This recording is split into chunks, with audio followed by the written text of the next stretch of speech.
Hello students, welcome to our YouTube channel भौतिकी। मेरा नाम है हितेश और आप देख रहे हैं भौतिकी। तो आज के हमारे टॉपिक में आज से पहले हमने क्या किए थे, तीन लॉज पढ़े थे इलेक्ट्रॉन कॉन्फ़िगरेशन के, जिसमें aufbau principle, Pauli exclusion principle and Hund's rule पढ़े थे। ठीक है, अब उन टॉपिक्स में हमारे कुछ टॉपिक्स आए थे, उनके अंदर कुछ टॉपिक्स आए थे, लाइक क्या हम बोल सकते हैं, कुछ वर्ड्स आए थे, जिसमें हम देख सकते हैं पहला वर्ड आया था हमारा शिल्डिंग। ठीक है, second word Z effect and the third one is होता है उसके अंदर पेनेट्रेशन।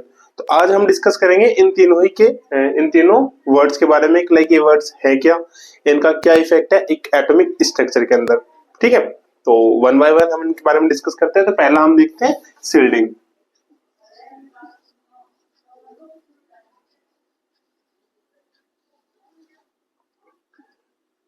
शिल्डिंग बेसिकली होता क्या है?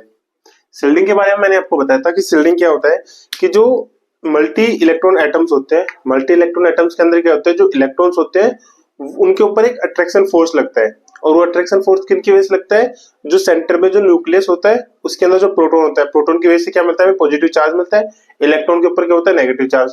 तो जो नेगेटिव चार्ज की वजह से जो प्रोटॉन को जो उस प्रोटॉन पर, प्रोटॉन की वजह से जो नेगेटिव चार्ज है उनके ऊपर, उससे क्या होता है, एक अट्रैक्शन फोर्स लगता है। ठीक है, अब हमने मान लिया कि किसी मल्टी इलेक्ट्रॉन एटम के अंदर जैसे कि 10 इलेक्ट्रॉन्स है तो 10 के ऊपर सेम चार्ज लगना चाहिए, बट ऐसा नहीं होता है। क्यों? क्योंकि इलेक्ट्रॉन और प्रोटॉन के बीच में तो अट्रैक्शन फोर्स लग रहा है, बट हमने क्या बोला है, मल्टी इलेक्ट्रॉन मतलब एक से ज्यादा इलेक्ट्रॉन्स है, तो इलेक्ट्रॉन इलेक्ट्रॉन के बीच में क्या लगेगा, उन दोनों के ऊपर तो सेम चार्ज है।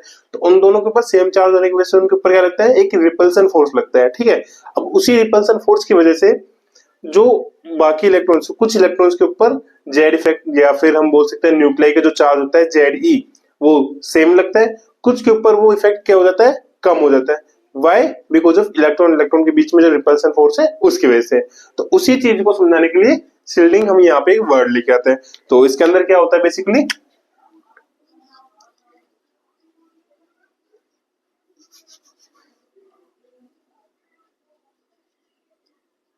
इन multi electron system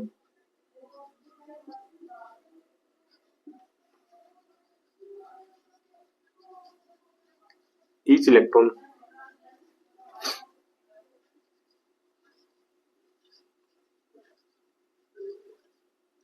experience a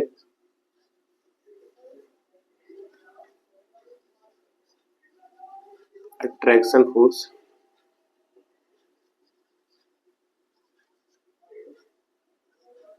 from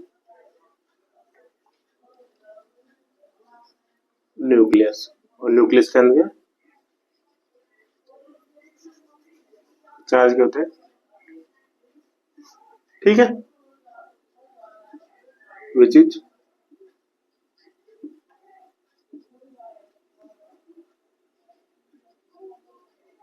positively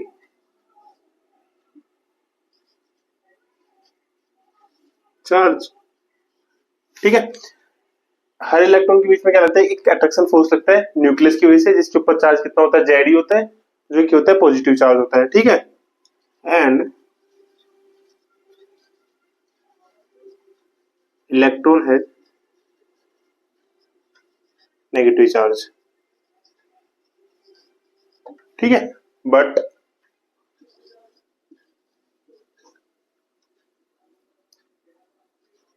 A repulsion force also apply in atom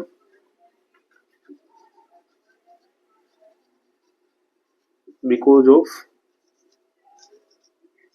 to same charge।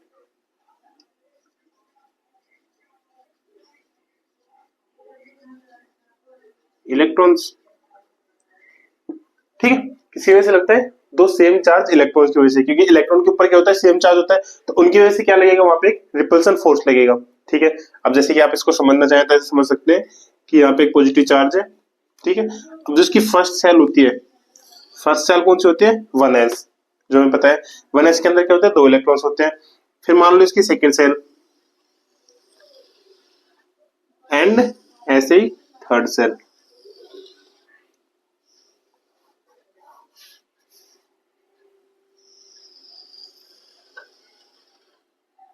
ठीक है, ये हो गया।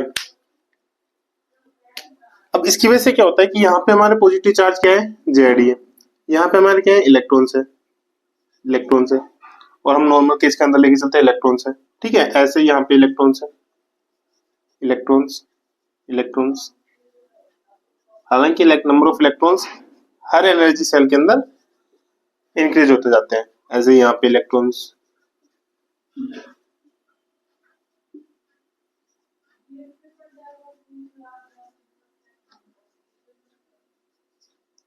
तो अब यहाँ पे क्या हो रहा है, जो ये पॉजिटिव चार्ज है, पॉजिटिव चार्ज की वजह से क्या होगा कि जो बाकी के इलेक्ट्रॉन्स है ये इसकी तरफ अट्रैक्ट होंगे, ठीक है। हम क्या मान के चल रहे हैं इन जनरल केस में, जैसे ये वाला इसकी तरफ अट्रैक्ट होगा, इन दोनों के बीच में क्या लग रहा है, अट्रैक्शन फोर्स। ऐसे ये वाला इलेक्ट्रॉन इसकी तरफ क्या होगा, अट्रैक्ट होगा, इन दोनों के बीच में क्या लगता है, अट्रैक्शन फोर्स। इन दोनों के बीच में क्या लग रहा है, अट्रैक्शन फोर्स। सेम इनके बीच में क्या लग रहा है, अट्रैक्शन फोर्स, ठीक है।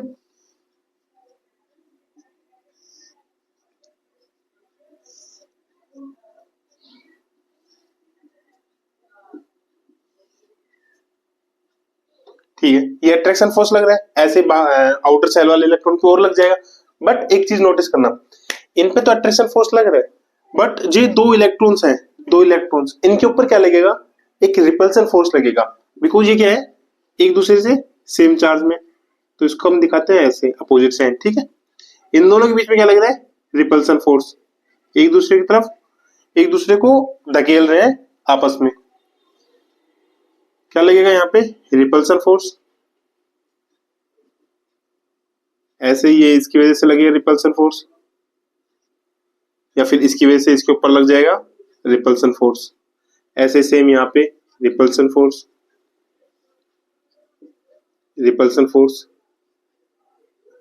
और हो गया, ठीक है। ये इलेक्ट्रॉन इसकी वजह से भी इसके ऊपर क्या लगेगा, रिपल्सन फोर्स लगेगा, ठीक है। ऐसे जो आउटर सेल और बाहर के इनके ऊपर इनकी वजह से लगेगा रिपल्सन फोर्स। अब इस रिपल्सन फोर्स की वजह से क्या हो रहा है, जैसे कि आप इनर इलेक्ट्रॉन की बात करते हैं, इनर कोर की बात करते हैं, तो यहाँ पे क्या हो रहा है, जो ये वाला सेल है हमारे पास, ये इलेक्ट्रॉन है, अब इसके ऊपर क्या हो रहा है, न्यूक्लियस को अपनी तरफ खींच रहा है, ठीक है, खींच रहा है, मैं उसको खींच रहा हूँ, ओके।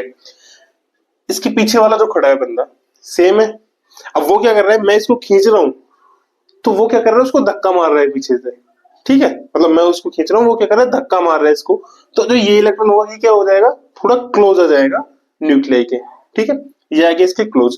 तो क्लोज आने से क्या हुआ, अभी जो इसके बीच की डिस्टेंस थी, इन दोनों के इलेक्ट्रॉन्स के बीच की डिस्टेंस, मान लो कि कोई भी r डिस्टेंस है, तो अगर ये क्लोज आते हैं एक दूसरे के, तो सपोज दैट आप मान लो कि यहाँ पे आ गई, ठीक है।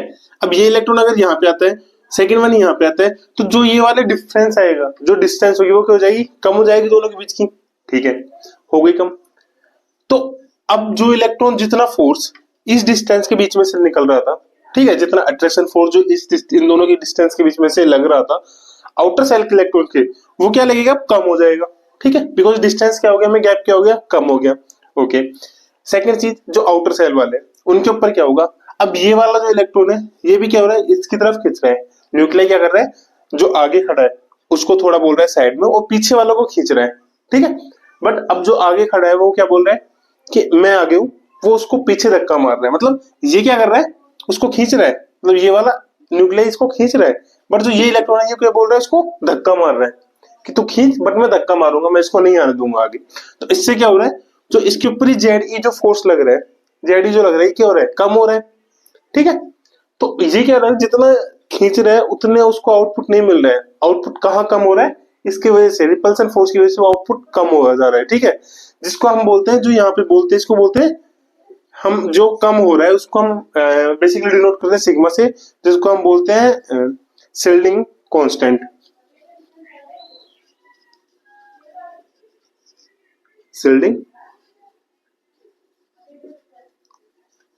कांस्टेंट। और ये सिग्मा को सील्डिंग बोलते हैं। अब इसको सील्डिंग क्यों बोलते हैं, सील्डिंग से आप एक तरीके से मान सकते हो कि दीवार, अवरोध बीच के अंदर आ रहा है कोई भी एरर, जिसकी वजह से क्या हो रहा है कि वो फोर्स कम हो रहा है। अब ये अगर ये पास में आ रहा है तो ये क्या हो रहा है, गैप कम हो रहा है, जिसकी वजह से जो बाहर वाले इलेक्ट्रॉन्स के ऊपर जो फोर्स लगेगा, अट्रैक्शन फोर्स लगेगा न्यूक्लियस की वजह से, क्या हो जाएगा, कम हो जाएगा। कितना कम हो जाएगा, वो हम मान लेते हैं कि जेड जो है उसके अंदर से कुछ ना कुछ वो कम होगा, ठीक है, जिसको हम आगे बोलेंगे जो जेड इफेक्ट होता है। तो शिल्डिंग का बेसिकली काम क्या हुआ कि एक तरीके से दीवार बना रहा है इसके चारों तरफ, ठीक है। ये चीजें हुई यहाँ पे, जिसको हम बोलते हैं शिल्डिंग कांस्टेंट, ठीक है। इससे क्या हुआ, ये इतना हो गया ना,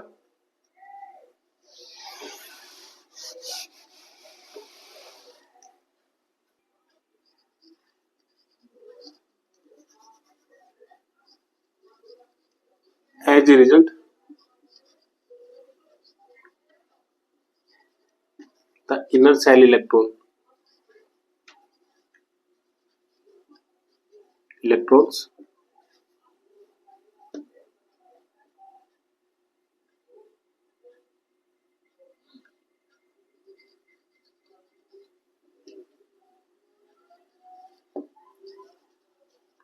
being closer to the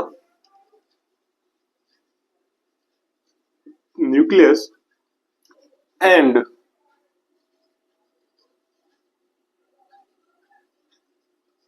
partially block, और इसको हम क्या बोल रहे हैं, सील, ठीक है।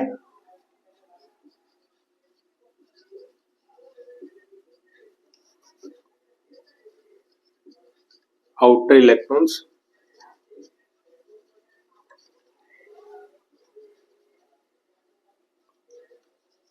from the full nucleus charge, ठीक है। और न्यूक्लियस चार्ज क्या होता है हमारा, पॉजिटिव ऑफ द न्यूक्लियस, ठीक है। जो न्यूक्लियस का जो पूरा चार्ज है उसके ऊपर क्या हो जाएगा, कम हो जाएगा, ठीक है। इसी चीज को क्या बोलते हैं,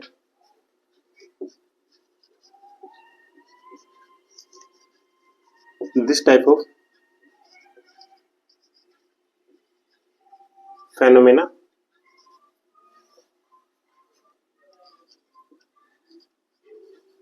is called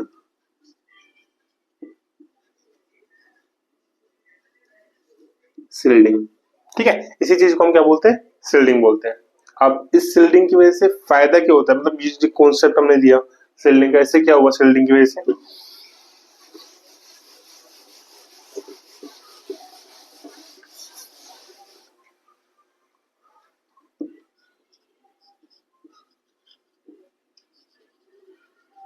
this concept is useful to explain the atomic properties like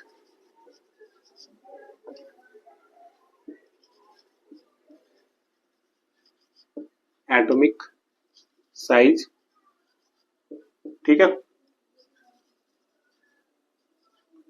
ionization,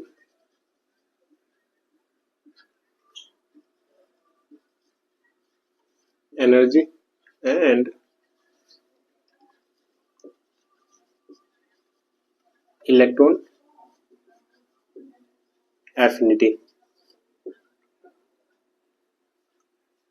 ठीक है। आयनाइजेशन एनर्जी हमें पता है क्या होती है, एटॉमिक साइज क्या होता है वो पता है। अब यहाँ पे एक नया वर्ड है इलेक्ट्रॉन एफिनिटी। इलेक्ट्रॉन एफिनिटी क्या होता है, इलेक्ट्रॉन एफिनिटी को आप बेसिकली इस तरीके से समझ सकते हो, जैसे कि हमारा कोई भी एटम होता है वो क्या होता है, H माइनस हमें जो मिल रहा है कोई भी एटम, या फिर हमारे पास ऑलरेडी H प्लस होता है, ठीक है। तो H माइनस होता है तो उसके पास क्या होता है कि एक इलेक्ट्रॉन उसके पास ज्यादा आ रखा है, तो उस इलेक्ट्रॉन्स को निकालता है, तो ऐसे तो निकलेगी नहीं वो इलेक्ट्रॉन, जो एक्स्ट्रा इलेक्ट्रॉन होगा, तो उसको को निकालने के लिए क्या होता है कि जब वो इलेक्ट्रॉन वहां से छोड़ के जाएगा अपनी जगह, तो एक एनर्जी छोड़ के जाता है पीछे, एनर्जी अपनी क्या करेगा, वो रिलीज करेगा। जो एनर्जी वो रिलीज करता है उसी चीज को क्या बोलते हैं, एनर्जी एफिनिटी, या फिर हम बोल सकते हैं कि H प्लस है हमारे पास ऑलरेडी, ठीक है। अब उसको क्या चाहिए, एक इलेक्ट्रॉन चाहिए बाहर से, तो एक इलेक्ट्रॉन लेने के लिए उसको जितनी एनर्जी रिक्वायर होगी, एनर्जी उसको देनी होगी एटम को, सॉरी इलेक्ट्रॉन को, कि वो एटम की तरफ आ जाए, उस एनर्जी को भी हम क्या बोलते हैं, एनर्जी वो इलेक्ट्रॉन एफिनिटी, ठीक है। तो ये थी यहाँ पे हमारा शिल्डिंग वाला, शिल्डिंग हमारा क्या यूज है। ओके, अब हम देखते हैं कि सेकंड टॉपिक यहाँ पे जो शिल्डिंग से ही हमारे पास आया है। मैंने क्या बोला था कि जो आउटर सेल की जो इलेक्ट्रॉन्स हैं उनके ऊपर जो न्यूक्लियस की वजह से जो चार्ज लगना चाहिए वो चार्ज उतना नहीं लग पा रहा है, और अगर वो उतना चार्ज नहीं लग पा रहा तो जितना चार्ज लग पा रहा है उसको हम क्या बोलते हैं, उसको हम बोलते हैं जेड इफेक्ट।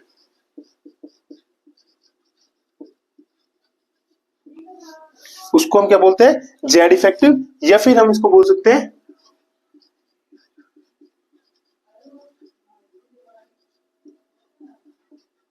इफेक्टिव न्यूक्लियस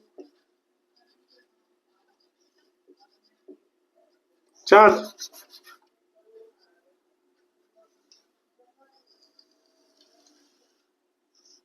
ठीक है, तो इफेक्टिव न्यूक्लियर चार्ज क्या हो गया, इसका अपना क्या होगा, इसका होगा जेड इफेक्टिव। ठीक है, जेड इफेक्टिव में क्या हो गया,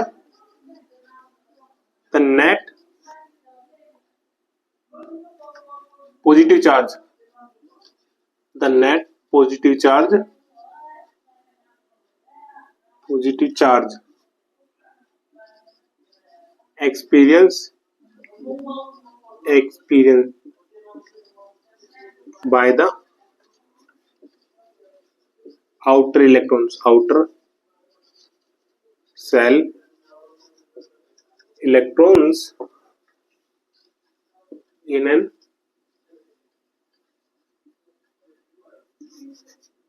multi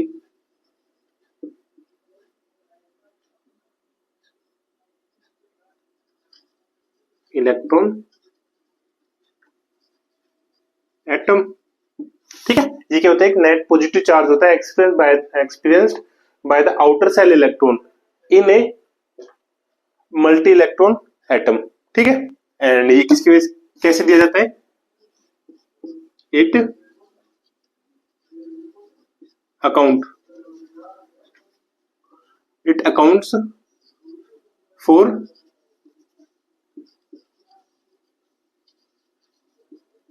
एक्चुअल न्यूक्लियर चार्ज। जो एक्चुअल न्यूक्लियर चार्ज होता है वो किसकी वजह से होता है, जेड की वजह से होता है। ठीक है, minus the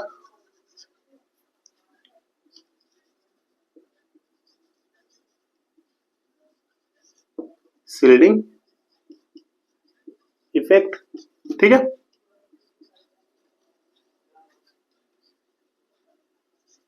from inner electrons, that is, इसका क्या मतलब हुआ, जो हमारे पास जेड इफेक्टिव आएगा वो क्या हुआ, जेड जो एक्चुअल में हमारे ऊपर लगना चाहिए, माइनस में शिल्डिंग इफेक्ट जिसको हम क्या बोल रहे हैं, सिग्मा से डिनोट करें कि कितना कम लग रहा है। ठीक है, वे सिग्मा इज इक्वल टू क्या है हमारे पास,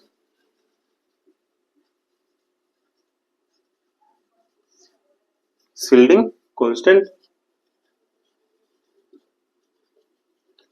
अब आप, मैं यहाँ पे बोल रहा हूँ shielding constant, shielding constant just for एक एटम के लिए होगा, सिर्फ एक एटम के लिए। अगर हम एटम्स चेंज कर रहे हैं तो उसके अकॉर्डिंग जो सिग्मा की वैल्यू होगी वो भी क्या होगी, चेंज होगी। ठीक है, तो शिल्डिंग कांस्टेंट से आप ये मतलब मत समझना कि इसकी कांस्टेंट वैल्यू, इसकी कांस्टेंट वैल्यू सिर्फ एक एटम के लिए, एक एटम, या फिर हम चल रहे हैं कि सिर्फ एक एटम, और हम बोल सकते हैं कि जो एक एनर्जी सेल है सिर्फ उस एक एनर्जी सेल के लिए जो सिग्मा की वैल्यू होती है वो कांस्टेंट होती है। अगर हम सेल को इंक्रीज कर रहे हैं, एनर्जी जो सेल हम बोल के चल रहे हैं ना कि एन इजिकल टू, तो ये क्या हो रहा है, एन इजिकल टू 1 के लिए कांस्टेंट रहेगा, 2 के लिए, 3 के लिए, 4 के लिए कांस्टेंट रहेगा, बट 1 और 2 के बीच में जो इसकी वैल्यू होगी वो क्या होगी, चेंज हो जाएगी। ठीक है, तो ये क्या होता है हमारा जेड इफेक्ट या इफेक्टिव न्यूक्लियर चार्ज, जो outer shell nucleus nuclear electron के ऊपर लगता है। ठीक है, तो ये था। अब इसमें एक चीज और आती है कि लाइक हम ये बोल सकते हैं कि जो शिल्डिंग इफेक्ट होता है हमारा, ठीक है, जेड इफेक्टिव, यहाँ पे एक चीज और आती है कि आपने बोला होगा, और ये हम चलो बाद में डिस्कस करते हैं तीनों दोनों को एक साथ लेके। थर्ड वन जो हमारा आएगा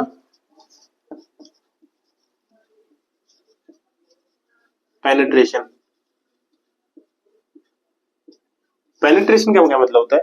पेनिट्रेशन का बेसिकली आप मोटा मोटा मतलब ये चल के सकते हैं, किसी चीज को भेद के निकलना वहां से, मतलब आगे रुकावट है बट हम उसको रुकावट में से निकल रहे हैं, ठीक है। अब उसका एक अलग अलग इम्पैक्ट होता है कि जैसे कि कोई जो हेल्दी होता है, अच्छा ताकतवर होता है, वो क्या होता है इजिली निकल जाता है।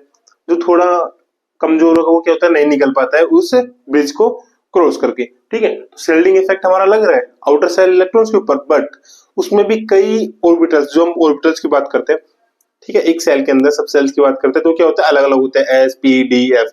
तो उनमें भी क्या होता है कि कुछ ऐसे होते हैं कि जो उस शील्डिंग इफेक्ट को कम कर लेते हैं, लाइक उसको सहन करके उसमें से आगे हो जाते हैं, थोड़ा बहुत न्यूक्लियस के पास हो जाते हैं। और कुछ ऐसे होते हैं कि जो उस शील्डिंग इफेक्ट को नहीं मतलब सहन कर सकते और जैसे जहां पे है वहीं पे वो रह जाते हैं, ठीक है। और इसी वजह से जो हम पढ़ के आ रहे थे फाइनल स्ट्रक्चर कांस्टेंट, जो हम आगे जाके पढ़ेंगे, वो वाली चीजें भी कहां से आती है, यहीं से, शील्डिंग इफेक्ट और पेनिट्रेशन की वजह से हमें क्या दिखता है, एसपीडीएफ जो इनके एनर्जी लेवल से अलग अलग क्यों है एक पर्टिकुलर सेल के अंदर, ठीक है। तो बात करते हैं पहले पेनिट्रेशन के बारे में। पेनिट्रेशन है क्या? It is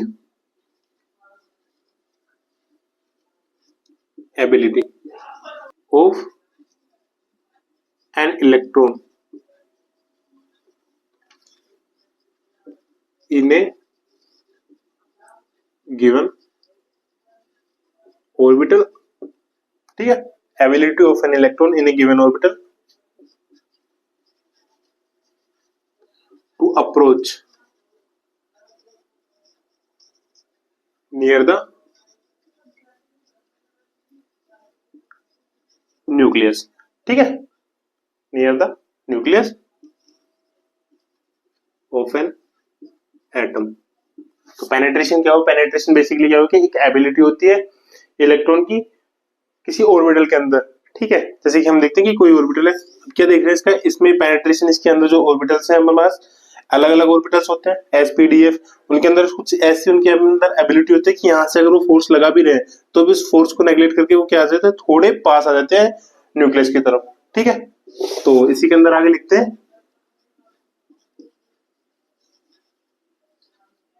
higher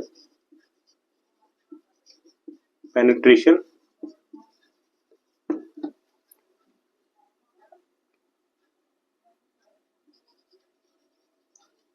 orbitals electron, जो हायर पेनिट्रेशन ऑर्बिटल्स इलेक्ट्रॉन है can get closer to the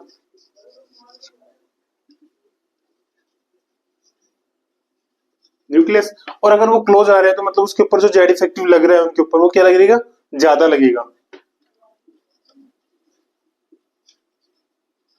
experiencing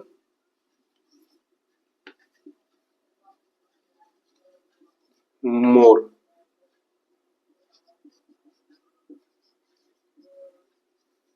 effective nucleus charge, ठीक है। तो क्या हो रहा है, higher penetration orbitals electron can get closer to the nucleus experiencing more effective nucleus charge, ठीक है। तो ये चीजें यहाँ पे, अब हमें कैसे पता है कि इसका जो ऑर्डर होगा वो क्या होगा, तो ऑर्डर क्या होता है,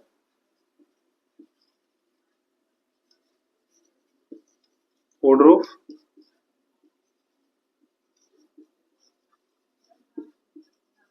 पेनिट्रेशन। जो एस ऑर्बिटल होगा सबसे ज्यादा पेनिट्रेट करता है, फिर उसके बाद आता है पी, देन डी, एंड सबसे बाद आता है एफ।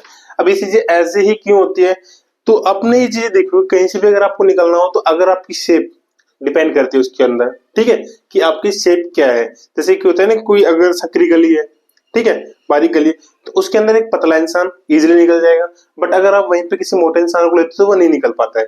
वैसे सेम एटम के अंदर होता है, एटम के अंदर जो शेप मैटर करती है, कि अगर आप सिंपली आपकी अगर शेप है तो आप इजीली निकल जाओगे या इजीली उसको पेनिट्रेट कर सकते हो, बट शेप में थोड़ी बहुत भी अगर आप में रुकावट आ रही है या फिर टेढ़ी मेढ़ी शेप है तो उसकी वजह से आप क्या होगे वहां पे थोड़ा कम। तो वहीं पे देखते हैं, जैसे कि एस के बारे में हम बात करते हैं, तो एस की जो शेप होती है वो क्या होती है, स्फेयर टाइप में होती है, ठीक है,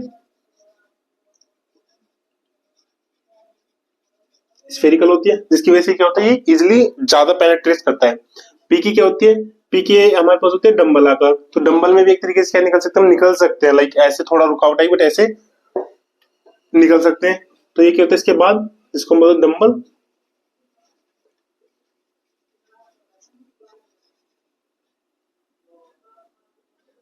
dumbbell shape. Third one D. D के अंदर क्या होता है, आप एक ये बोल सकते हो कि दो डंबल्स को आप पैरेलली एक दूसरे के परपेंडिकुलर रख रहे हो, जस्ट लाइक दैट, इस तरीके से, ठीक है, जिसको हम क्या बोलते हैं, क्लेवर लीफ। आपने कभी क्लेवर लीफ देखी हो तो उसकी जो शेप होती है जस्ट लाइक दैट होती है, ठीक है, क्लेवर से। और जो एफ होते हैं, एफ की थोड़ी क्या होती है, कॉम्प्लेक्स होती है, इसकी कॉम्प्लेक्स शेप होती है इसकी, इस वजह से इसके जो पेनिट्रेशन रेट होता है वो क्या होता है, सबसे कम होता है। यही रीजन है कि इसका जो पेनिट्रेशन एफ का जो है वो क्या है, सबसे कम है, और एस का जो है वो क्या है, सबसे हाई है, ठीक है। तो ये चीजें थी हमारे इसके अंदर पेनिट्रेशन के अंदर, ठीक है। अब ये चीज हमने देखी पेनिट्रेशन के अंदर, बट वही है ना कि इसके ऊपर शिल्डिंग इफेक्ट भी लग रहा है। तो हम इसका कंपेयर करते हैं शिल्डिंग से, कि शिल्डिंग के अंदर कौन सी ऑर्बिटल्स के अंदर ज्यादा शिल्डिंग होती है, कौन सी ऑर्बिटल्स के अंदर कम शिल्डिंग इफेक्ट हमें देखने को मिलता है। ओके, तो ये चीजें हम यहाँ पे देखते हैं अभी। तो आप इसको नोट के रूप में लिख सकते हैं, the effectiveness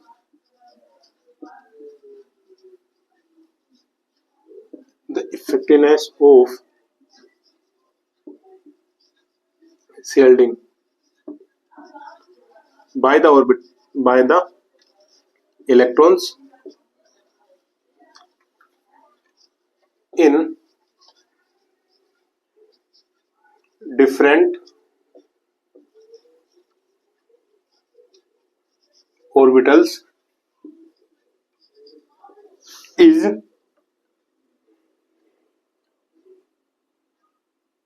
the effective number of shielding by the electron in different orbitals by the given is given by the following order.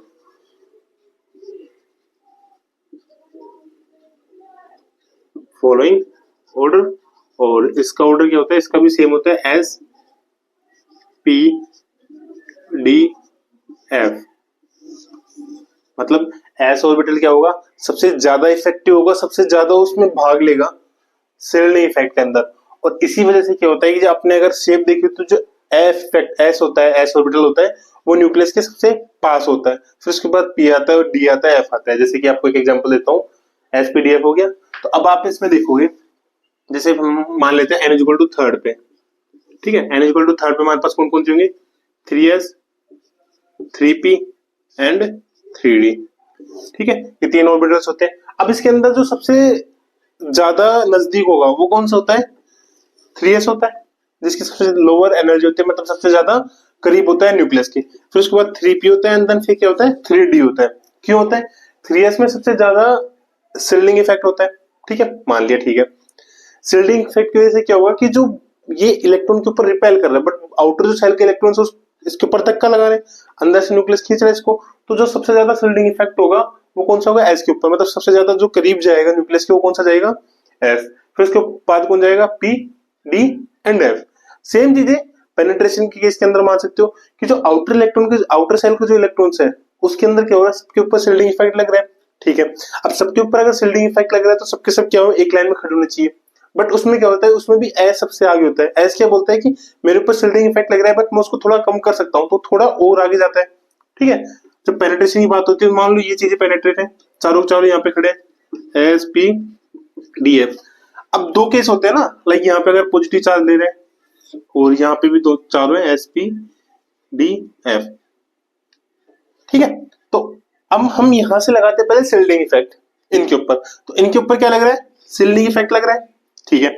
But इसकी जो शिल्डिंग इफेक्ट है, जो रिपेल कर रहा है, तो रिपेल लोग जो नीचे जा रहे हैं न्यूक्लियस के पास, तो यहाँ पे क्या होता है इनका, पहले एस आता है, फिर पी, फिर डी एंड देन एफ, मतलब एस पी डी एफ। और यही चीजें हमें किसमें देखने को मिलती है, फाइन स्ट्रक्चर के अंदर, ठीक है, कि चारों अलग अलग ऐसे क्यों होते हैं, इनके एनर्जी लेवल्स ऐसे अलग अलग क्यों होते हैं, ये चीज हम देखेंगे हम अपने सॉरी ये चीजें हम देखेंगे हमारे आगे आने वाले टॉपिक्स फाइनेंस स्ट्रक्चर के अंदर कि ये चीजें ऐसे वर्क क्यों करती है।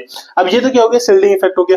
पेनिट्रेशन, पेनिट्रेशन क्या कर रहा है कि ये वाले क्या कर रहे हैं, शिल्डिंग इफेक्ट इनके ऊपर अप्लाई हो रहा है, बट वही है ना कि अलग अलग है। मैं थोड़ा आगे जा सकता हूँ, थोड़ा धक्का मार सकते हैं, ठीक है। तो उस केस के अंदर ये क्या करते हैं, जब इनके ऊपर शिल्डिंग इफेक्ट लग रहा है तो एक लाइन में ना होके ये अलग अलग होते, same S P D F, S P D F, ये क्या होते हैं अलग अलग। तो इनके ऊपर तो क्या लग रहा है, पेनिट्रेशन, जो सबसे ज्यादा किसमें होता है, एस के अंदर होता है, सबसे ज्यादा पेनिट्रेट के पास में आता है न्यूक्लियस के। यहाँ पे क्या लग रहा है, शिल्डिंग इफेक्ट की वजह से पास में आ रहे हैं, तो ये चीजें हुई। तो आपको दोनों कॉन्सेप्ट समझ में आ जाना चाहिए अभी तक कि शिल्डिंग इफेक्ट और पेनिट्रेशन क्या मतलब है इन दोनों का, ठीक है। दोनों का बेसिकली मुद्दा तो यही होता है कि लाइक जेड इफेक्ट के ऊपर आता है कि न्यूक्लियस के कौन कितना पास है, बट किस तरीके से। तो शिल्डिंग इफेक्ट की वजह से जो न्यूक्लियस के पास आ रहे हैं वो कौन से इलेक्ट्रॉन है, इनर इलेक्ट्रॉन्स। जो पेनिट्रेशन की वजह से पास में आ रहे हैं वो कौन से हैं, आउटर सेल इलेक्ट्रॉन्स, ठीक है। तो ये चीज आपको समझ में आ गई, आई थिंक अभी तक समझ में आ जानी चाहिए आपको इस डायग्राम के थ्रू, ठीक है। अब ये चीजें तो हमने पढ़ ली है, ठीक है, इफेक्ट भी पढ़ ली हमने, सारी चीजें पढ़ ली हमने, बट वही होता है ना कि चीज के लिए इनका इम्पैक्ट क्या है एटॉमिक के अंदर, मतलब एटॉमिक स्ट्रक्चर की बात हम जो कर रहे हैं तो उसके अंदर इनका इम्पैक्ट क्या है। तो नेक्स्ट हम देखते हैं हमारा impact on atomic structure, impact on atomic structure, ठीक है। तो एटॉमिक स्ट्रक्चर के ऊपर इसका क्या इम्पैक्ट है, इस इम्पैक्ट में हम सबसे पहले बात करते हैं ऑर्बिटल एनर्जी लेवल्स की, जो हमने अभी बात करके आए, energy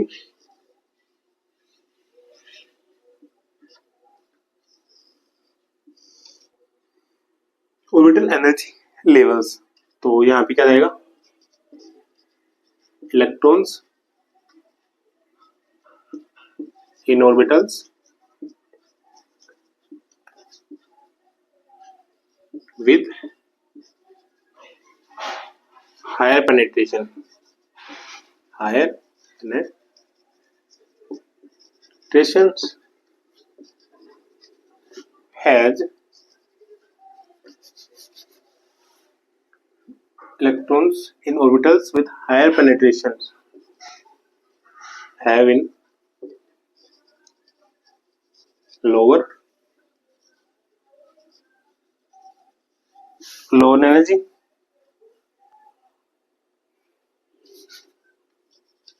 are in lower energy state।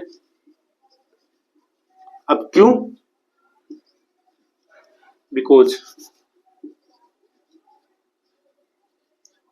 और स्टेट बोलना गलत रहेगा क्योंकि स्टेट के नाम से हमारा एन नंबर चेंज हो जाता है, तो ये बोल सकते हैं हम in lower energy because they are more strongly attracted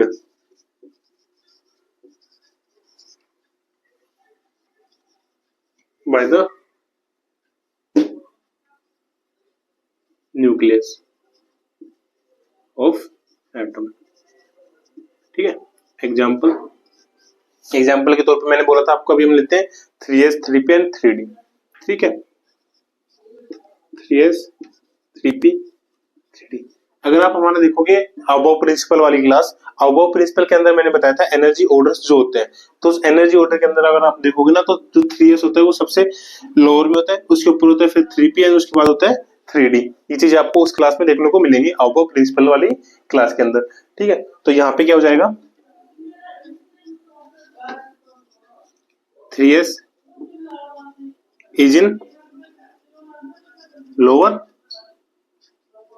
in energy, lower in energy than p orbital, and p 3p is in lower than 3d, orbital. Okay, तो ऑर्बिटल 3D ऑर्बिटल। और ये चीजें कब अप्लाई होंगी? सिर्फ n की fix value पे होंगे, लाइक n इक्वल टू 1 पे, n इक्वल टू 3 पे ये चीज अप्लाई होंगी, n इक्वल टू 4 पे चीज अप्लाई होंगी। बाकी आगे तो हम इनका जो एनर्जी ऑर्डर होता है वो किसमें देखते हैं? अबव प्रिंसिपल के अकॉर्डिंग देखते हैं। ठीक है, तो ये क्या हुआ?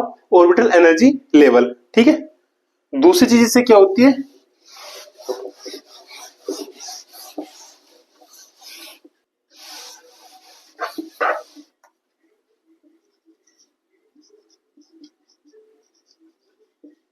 इफेक्टिव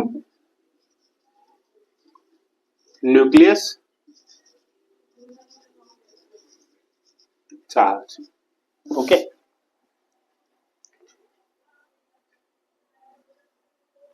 इफेक्टिव न्यूक्लियस चार्ज, इसमें क्या देखते हैं हम? सीधा सा होगा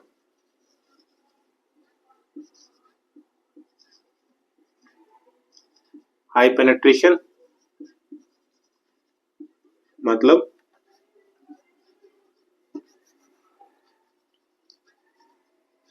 मोर इफेक्टिव न्यूक्लियस चार्ज, जो इलेक्ट्रॉन के ऊपर अप्लीकेबल होगा। दूसरा less penetration,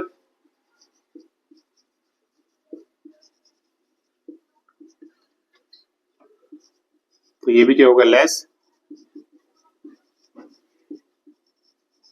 effective nucleus charge.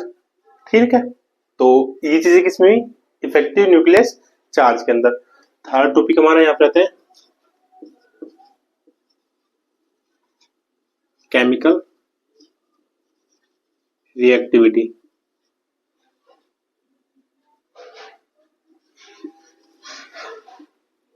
ठीक है, तो इसके केस के अंदर क्या होगा?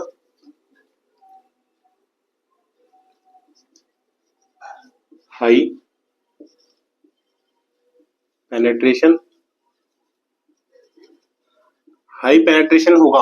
अगर हाई पेनेट्रेशन इफेक्टिव जो न्यूक्लियस चार्ज उसके ऊपर एप्लीकेबल हो रहा है, क्या ज्यादा लग रहा है, तो ज्यादा लग रहा है तो जो आउटर सेल का जो इलेक्ट्रॉन होगा उस सेल ऑर्बिटल के अंदर वो क्या होगा? कम रिएक्शन करेगा दूसरे एटम के साथ। ठीक है, तो less chemical reactions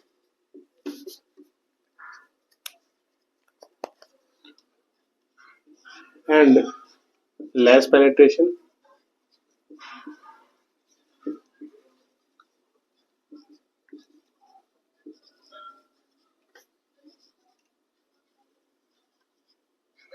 more chemical reactions। ठीक है, तो ये चीजें हमने पढ़ी। Impact on atomic structure, atomic structure का क्या इम्पैक्ट है, किन किन की वजह से? Z effect, shielding and also penetration. ठीक है, तो इन तीनों की वजह से इसके ऊपर क्या इफेक्ट पड़ता है, इनकी वजह से क्या हमें बेनिफिट मिला एटॉमिक स्ट्रक्चर के अंदर, एटॉमिक स्ट्रक्चर कैसे काम करता है, ये सारी चीजें हमने देखी इसमें, और जो इसका इम्पैक्ट है ये चीजें भी देखी। ठीक है, आपका अगर अभी भी कोई डाउट है इसके अंदर तो कमेंट में बताना मेरे को कि लाइक आपको इस चीज के अंदर क्या डाउट अभी भी रह चुका है। ठीक है, जिसमें आपको ये तीनों टॉपिक समझ में नहीं आए। और अगर आप चैनल पे नए हैं तो डोंट फॉरगेट टू सब्सक्राइब, क्योंकि ऐसे ही वीडियो, और अभी तो हम सिर्फ बेसिक लेवल पे चल रहे हैं, हम धीरे धीरे हम हायर एडवांस लेवल पे चलेंगे। एटॉमिक में ही बेसिक हम क्यों कर रहे हैं? बिकॉज ऑफ बेसिक से ही हमारा बेस बनाते हुए हम आगे लेके चल रहे हैं। ठीक है, तो वो वीडियोज आपकी मिस ना हो इसके लिए सब्सक्राइब करना बिल्कुल ना भूलें। बाकी मिलते हैं अगली वीडियो में, तब तक के लिए ध्यान रखिए अपना और अपने अपनों का, एंड ऑल्सो कीप लर्निंग।